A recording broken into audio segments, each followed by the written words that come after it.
Hello hi అండి, welcome back to our channel. ఈరోజైతే నేను చికెన్ లివర్లతో చికెన్ అయితే చేస్తున్నానండి. అది కూడా సింపుల్ ప్రాసెస్లో ఎలా చేయాలనేది నేను చూపిస్తున్నా. ఇక్కడ మీరు కూడా చూసి ఖచ్చితంగా ట్రై చేయండి. చాలా టేస్టీగా ఉంటుంది, అది కూడా సింపుల్గా. నాకైతే అసలు టైమే లేదు, అందుకే దీన్ని ఫటాఫట్ చేసేస్తున్నా. అన్ని పేస్ట్లు పట్టే బదులు ఇలా తరిగేస్తే వేస్తున్నా. ఇదైతే మా ఇంట్లో పద్ధతి మాట. ఏం ఉరుకులాట లేకుండా నిదానంగా ఇలా అయితే చేస్తారు. ఏం లేదు, చికెన్ని కడిగి పెట్టుకొని దాంట్లో ఉల్లిపాయ వేగిన తర్వాత కొంచెం అల్లం వెల్లుల్లి పేస్ట్ అది కూడా వేగిన తర్వాత టమాటా మగ్గిన తర్వాత దాంట్లోకి కొంచెం పసుపు, ఉప్పు, నెక్స్ట్ చికెన్ ఇలా వేసి మంచిగా కలిపి దీన్ని కూడా కొంచెం సేపు మగ్గనిచ్చుకోవాలి. ఇలా మగ్గినప్పుడు దీంట్లోకి నేను ముందుగానే ఈరోజు కారం వేసేస్తున్నా. మగ్గించుకునేంత టైం లేదు, కారం వేసేస్తే ముందే పట్టేస్తుందని. ఇలా కారం వేసిన తర్వాత మూత పెట్టేసి దీంట్లో వాటర్ మొత్తం రిలీజ్ అయిన తర్వాత ఇలా అయితే కలుపుతున్నా. దీన్ని ఎక్కువ కలిపినా కూడా ఇరిగిపోతే మాట ఈ లివర్లు.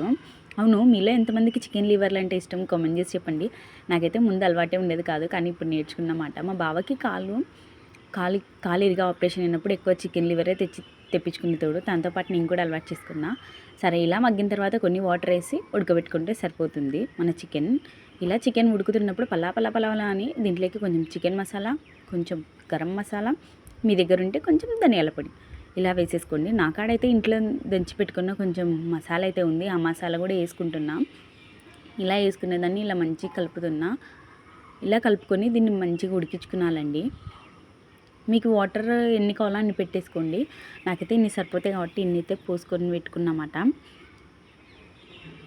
ఏందో ఇంకా దీనికి ఎంత ట్రై చేసినా మాత్రం కలర్ ఒకటే కలర్ వస్తుంది చికెన్ లివర్లకి. ఈ కలరే, టేస్ట్ మాత్రం చాలా బాగుంది. నేనైతే ఇక్కడ టేస్ట్ చేస్తున్నా. ముక్క కూడా చూడండి తొందరగా ఉడికిపోయింది. చికెన్ లివర్ కాబట్టి బాగానే ఉడుకుతుంది, కానీ దీన్ని సిమ్లో పెట్టి చేస్తేనే దీనికి మంచిగా ఫ్లేవర్లు మంచిగా పడతాయి అన్నమాట. లాస్ట్లో అయితే ఇలా కసూరి మేతి, కొత్తిమీర వేసి దించుకుంటే సరిపోతుందండి. ఇలా వేసిన తర్వాత ఒక 2 మినిట్స్ తర్వాత దించుకోండి. వేసి అయితే అసలు దించుకోవద్దండి, మళ్ళీ పచ్చి వాసన వస్తుంది. ఓకే, మరి నేనైతే ఈ చికెన్ లివర్ కర్రీని అయితే అన్నం ఉంది, అన్నంలోకి అయితే సర్వ్ చేసుకుంటున్నా. దీన్ని అన్నంలోకి కానీ, చపాతీలోకి కానీ, రొట్టెలోకి కానీ చాలా బాగుంటుంది. అవును, నా చికెన్ ఎలా ఉంది సింపుల్ వేలో మీరు కూడా ట్రై చేయండి. ఎలా వచ్చింది అనేది నాకు కామెంట్ చేసి చెప్పండి. నా వీడియో నచ్చితే కానీ లైక్ చేయడం అస్సలు మర్చిపోవద్దు. ఇంకా ఇలా ప్లేట్లో పెట్టినది అయితే నేను మా బావకైతే తీసుకొని పోయి ఇస్తున్నాను అనమాట.